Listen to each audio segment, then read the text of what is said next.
Sir నేను ఒకటే విషయం చెప్పదలుచుకున్నా సార్. అధ్యక్ష, మీ ద్వారా ఏదైతే తెలంగాణ రాష్ట్రం వచ్చే విషయంలో కానీ, తెలంగాణ ప్రత్యేక రాష్ట్రం ఏర్పాటు విషయంలో కానీ రాజ్యాంగ నిర్మాత డాక్టర్ బిఆర్ అంబేద్కర్ గారు ఆ రోజు ఆర్టికల్ 3 ప్రకారం చిన్న రాష్ట్రాలు ఏర్పడాలేదు. ఆ రోజు ఏర్పాటు చేసిన ఆర్టికల్ ప్రకారం వచ్చినటువంటి ఈ తెలంగాణ రాష్ట్రంలో మేము అనుకున్నాం, ఒక దళితునిగా, ఒక పెద్దపల్లి అర్జనవాడలో పుట్టిన వాడిగా, మరి దళిత కుటుంబంలోకి వెళ్ళి తెలంగాణ ఉద్యమంలో అప్పుడు నడుస్తున్న సందర్భంలో పట్ట ఏ ఉద్యమంలో ఎక్కడ ముందు నిలబడ్డాన్నా మా దళిత సోదరుడు ఉంటాడు. ఆడ డప్పు కొట్టాలన్న మావోడే, కట్టె పట్టాలన్న మావోడే, ధర్నా చేయాలన్న మావోడే. మేము కేసీఆర్ గారు అనేక సందర్భాల్లో మాట్లాడితే మొదటి ముఖ్యమంత్రి ఏదైతే దళితుల్ని కుర్చీలో కూర్చుని పెడతా అంటే శబాస్రా అనుకుంటే కొందంత ఆశపడ్డం ద్వారా మేము ఎప్పుడు కూడా ముఖ్యమంత్రి పదవిని మేము ఆశించలే. కేసీఆర్ గారు ఉద్యమంలో అనేక సందర్భంలో పట్ట ఈ రాష్ట్రంలో మొదటి ముఖ్యమంత్రి ఎవరైతారంటే దళితుల్ని కుర్చీలో కూర్చుని పెడతా, కూర్చుండే కొట్టపోతే తలకాయ నరుక్కుంటా అన్నాడు. తలకాయ నరుక్కోవాల్సిన అవసరం లేదు అధ్యక్ష. ఇంకొక మాట అన్నాడు, మాకు 3 ఎకరాల భూమి ఇస్తాడు. 3 ఎకరాల భూమి లేకపోతే తెలుసు అధ్యక్ష, భూమి లేకపోతే నేను భూమి కుర్చేసుకొని భూమి కొనిచ్చి భూమి ఇస్తాడు అధ్యక్ష. 2014 నుంచి 2023-24 వరకు ఈరోజు దళితులకు ఈ రాష్ట్రంలో అత్యంతంగా మోసం చేసినటువంటి ప్రభుత్వం ఏది ఉన్నదంటే అది టీఆర్ఎస్-బీఆర్ఎస్ ప్రభుత్వం అని చెప్పేసి నేను చెప్తున్నా అధ్యక్ష. ఈరోజు లెక్కలతో సహా చెప్తున్నా అధ్యక్ష. ఒక దళితుడిగా, ఒక రాజ్యాంగ నిర్మాత అంబేద్కర్ యొక్క దేవుడిగా మేము అనుకున్నటువంటి మేము ఆ వర్గం నుంచి వచ్చిన వారిగా మాకు ఎంత బాధ అవుతుందంటే కొత్తగా ఎన్నికైనాం. మేము శాసనసభగా కొత్తగా ఎన్నికైతే మీరు 2000 ఏదైతే గౌరవ కేటీఆర్ గారు నేను జిల్లా పరిషత్ చైర్మన్ చేసినప్పటి నుంచి శాసనసభ్యుడిగా వారు తెలుసు. వారు మాట్లాడే మాట చతురత కానీ, హరీష్ రావు మాట్లాడే చతురత కానీ వాళ్ళకి ఎట్లున్నదంటే వీళ్ళందరూ వచ్చి ఈ కుర్చీలను ఎందుకు కూర్చున్నారు, ఎవరు దేనికి వచ్చి కుర్చీలో కూర్చున్నారు. 10 సంవత్సరాలు మేము అనుకున్నాం, ఇంకా మాది 10 సంవత్సరాలు మేము అనుకొని మేము పెద్ద పెద్ద బంగాలు కట్టుకున్నాము, సిగరెట్లు కట్టుకున్నాము, ఇవాళ ఎందుకు కూర్చుంటారని ఆక్రోషంగా ఉన్నారు తప్ప. అయ్యా అని ఒకటే విషయం చెప్తున్నా అధ్యక్ష మీ ద్వారా. 2013, 14, 15 నుంచి 2023-24 వరకు రాష్ట్రంలో మా దళితులకు ఖర్చు పెట్టిన డబ్బు 73,783 కోట్ల రూపాయలు వీళ్ళు బడ్జెట్లో చూపెట్టిళ్ళు. ఖర్చు పెట్టింది ఎంతయ్యా అంటే 28,135 కోట్ల రూపాయలే ఈ రోజు వరకు ఖర్చు పెట్టిల్లయ్యా. 73,783 కోట్ల రూపాయలు ఈరోజు 2014-15 నుంచి 2023-24 వరకు వాళ్ళు బడ్జెట్లో ప్రవేశపెట్టిళ్ళు. ఆ రోజు 2013లో ఎస్సీ సప్లైన్ ద్వారా మా డబ్బులు మాకు ఖర్చు పెడతాననే డబ్బులు యొక్క మరి ఏదైతే చట్టాన్ని చేసి చట్ట ప్రకారం మాకు రావాల్సిన డబ్బులు ఏదైతున్నదో, మాకు ఖర్చు పెట్టాల్సిన డబ్బులు ఏదైతున్నదో ఖర్చు పెట్టలేదు అధ్యక్ష. మన దళిత బంధు విషయంలో ఎంత బాధాకరమైన విషయం అధ్యక్ష. నేను అధ్యక్ష నేను చెప్తున్నా అధ్యక్ష, దళిత బంధుకు సంబంధించినటువంటి జీవో అధ్యక్ష ఇది. ఈ జీవో సంబంధించినటువంటి నేను జిల్లా పరిషత్ చైర్మన్గా పనిచేసిన అధ్యక్ష.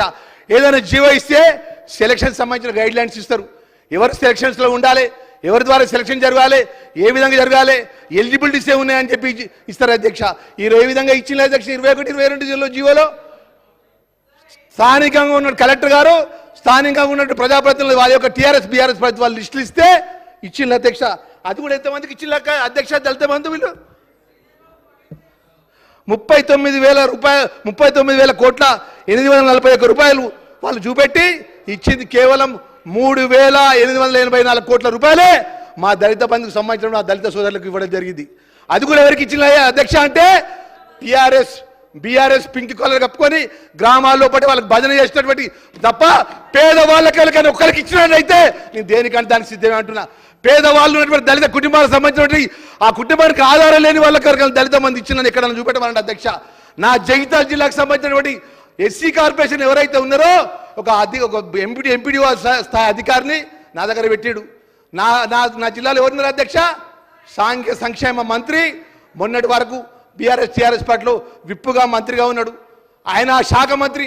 నేను కూడా అనుకున్నా అరే కొప్పులీశ్వర్ ఇక్కడ టీఆర్ఎస్ పార్టీలో విప్ అయ్యాడు, మొన్న మంత్రి అయ్యాడు. మంత్రి ఎట్లా అయిందో తెలుసాయా? నా కడుపు కొట్టి అప్పుడు ఎలక్షన్ ఆఫీసులో ఉన్నటువంటి కౌంటింగ్ లోపల కింద మీద చేసి గెలిచిండు మంత్రి అయ్యాడు.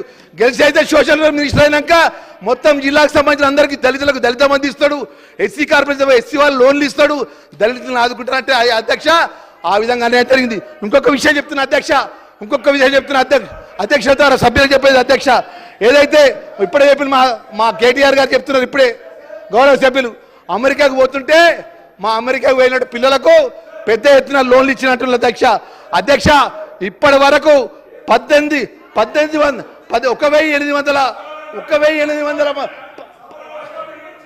అధ్యక్ష ఈనాడు అధ్యక్ష చెప్పేది నాడి అధ్యక్ష ఒకటే విషయం చెప్పాల్సిన అధ్యక్ష, ఈరోజు బెస్ట్ అలయన్స్ ఏదైతే కార్పొరేట్ లెవెల్లో స్కూళ్ళల్లో దళిత పిల్లలను చదువుకోవాలని చెప్పి మాకు అవకాశం ఇస్తే అధ్యక్ష ఈ జిల్లా ఈ రాష్ట్రంలో 2013-14 నుంచి ఈ రోజు వరకు 1,800 పిల్లలు 1,700 పిల్లలకు సంబంధించినటువంటి ఈ మొన్నటి వరకు మొన్న కొత్త ప్రభుత్వం ఏర్పడిన వద్ద 50 కోట్ల రూపాయలు వాళ్ళకి ఎవరైతే మెస్ బిల్లు ఇవ్వాలి అధ్యక్ష, మెస్ బిల్లులు ఇవ్వలే. అదేవిధంగా అధ్యక్ష మా ఎస్సీలకు సంబంధించిన విషయాల్లో పట అనేక విషయాల్లో పట మరి స్వయాన ఈ రాష్ట్రానికి మా ప్రభుత్వంలో ఏ మేనిఫెస్టోలో కానీ మా ప్రభుత్వ పథకాల్లో కానీ మా గౌరవ రేవంత్ రెడ్డి గారి పక్కకు మా దళిత ఉప ముఖ్యమంత్రి ఫోటో వేసుకుంటాడు. ఆ విధంగా 2013-14 నుంచి 24 వరకు కేసీఆర్ పక్కన దళితులకు ఒక ఫోటో ఉన్నదా? ఏ ఒక్క కార్యక్రమ పథకంలో దళితుల ఫోటో ఉన్నదా అని అడుగుతున్నా అధ్యక్ష. ఆ రోజు మా డిప్యూటీ సీఎంగా ఉన్నట్టు మా సోదరుడు పాపం ఏమో అపక్షం తెలియదు రాత్రి పత్రం చేసిన అధ్యక్ష. ఏ విషయంలో అధ్యక్ష మా దళితుల కంటే టీఆర్ఎస్ ప్రభుత్వానికి సంబంధించిన ఏ చిత్తశుద్ధి ఉంటే ఈ రోజు నేను చెప్పిన లెక్క లోపల ఏ చిన్న తప్పు ఉంటే దేనికంటే దానికి ఒప్పుంటే అధ్యక్ష. సభాముఖంగా చెప్తున్న అధ్యక్ష, ఇన్ని విధంగా దళితులకు అన్యాయం చేసి నష్టం చేసి ఇలా మా మెస్లకు సంబంధించిన బిల్లు ఏంది అధ్యక్ష, మా పిల్లలు చదువుకుంటే ఒక 1000 రూపాయలు ఇస్తారు అధ్యక్ష నెలకు. మెస్ బిల్ ఒక 1000 రూపాయలు అధ్యక్ష మేము చదువుకుంటే 5వ తరగతి నుంచి 10వ తరగతి చదువుకుంటే ఇంటర్మీడియట్ చదువుకునే వాళ్ళకి 1100-1500 అధ్యక్ష. ఈ విధంగా మీ ఎస్సీలను బాగుపరిచినాం, పేదవాళ్ళం బాగుపరిచినాం, అన్ని విధాలా మేలు చేసినాం. అంటే 2014 నుంచి 15 నుంచి 23-24 వరకు 10 సంవత్సరాలు రాజ్యమేలు వాళ్ళే అధికారం ఉన్నారు. పేదవాళ్ళకి సంబంధించినటువంటి ఏ గ్రామానికి అనుపోదాం ఇందిరమ్మ ఇల్లు లేని ఇల్లు ఊర్లు చూపెడతా, ప్రతి ఒక్క ఊర్లో ఇందిరమ్మ ఇల్లు ఉంటుంది, వీళ్ళు కట్టిన డబుల్ బెడ్రూమ్ ఇల్లు ఉన్నదా చూపెట్టమని అడుగుతున్నా అధ్యక్ష. వీళ్ళు కట్టిన డబుల్ బెడ్రూమ్ ఇల్లు ఉన్నదా?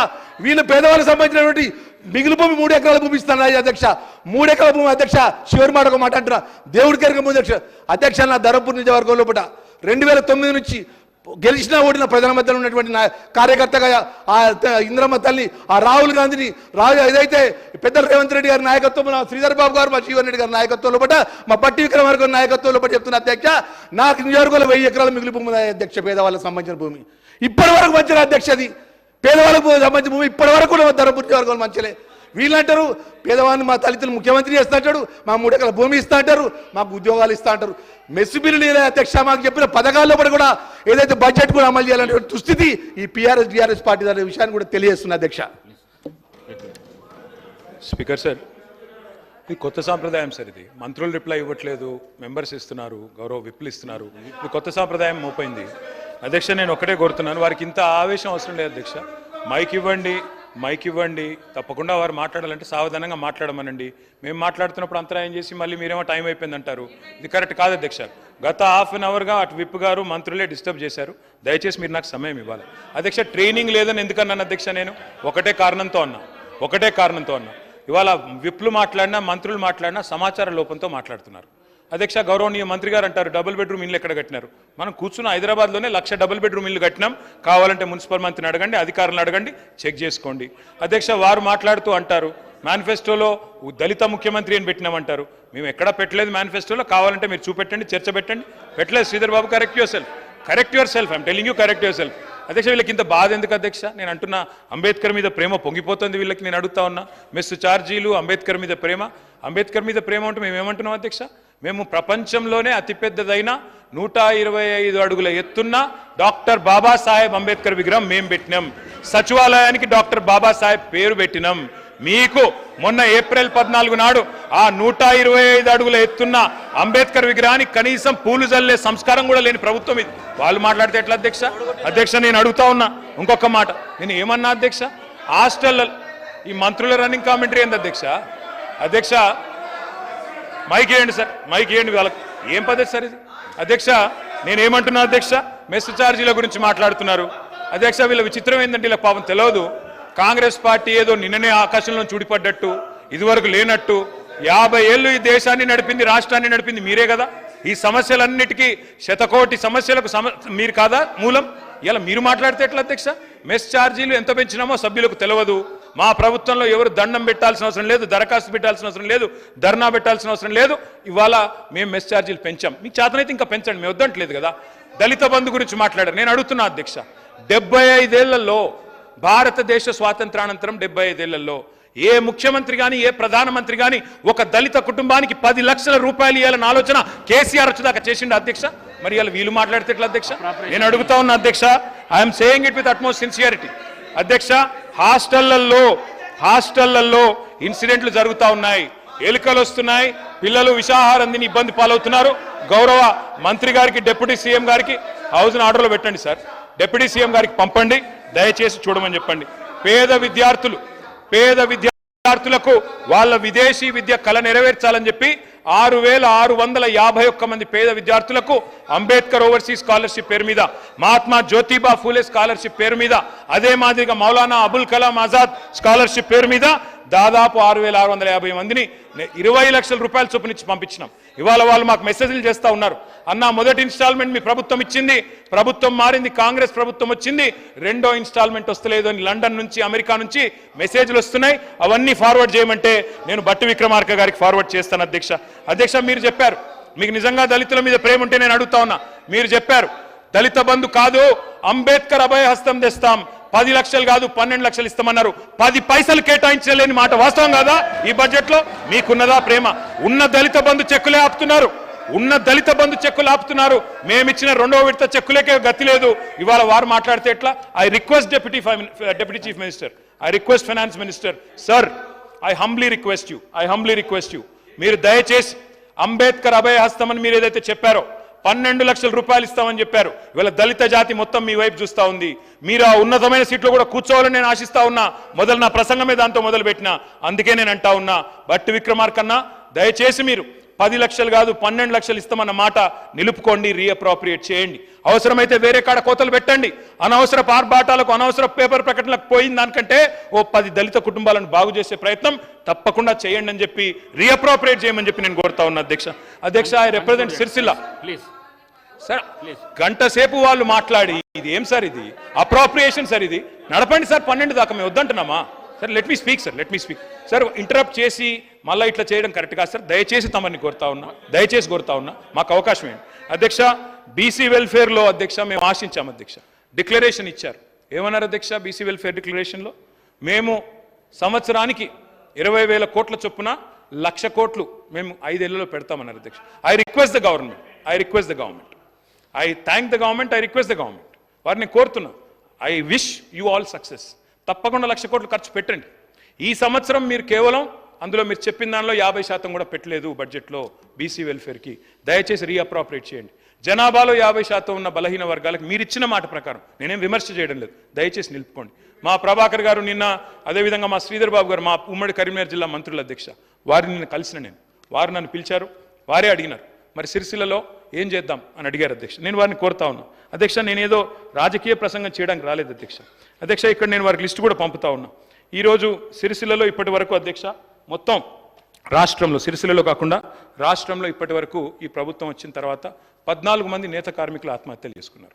నేను మనస్ఫూర్తిగా వేడుకుంటున్న ప్రభుత్వాన్ని, దయచేసి రిక్వెస్ట్ చేస్తూ ఉన్నా, వారిని కోరుతా ఉన్నా, కునారిల్లిన కుల వృత్తులకు జవసత్వాలు నింపే ప్రయత్నం మేము చేసినాం, మా శాయశక్తిలో చేసినాం. మేము బాగా చేయకపోతే ఇక్కడ పంపిణీ కావచ్చు. కాబట్టి నేనేమంటున్నా,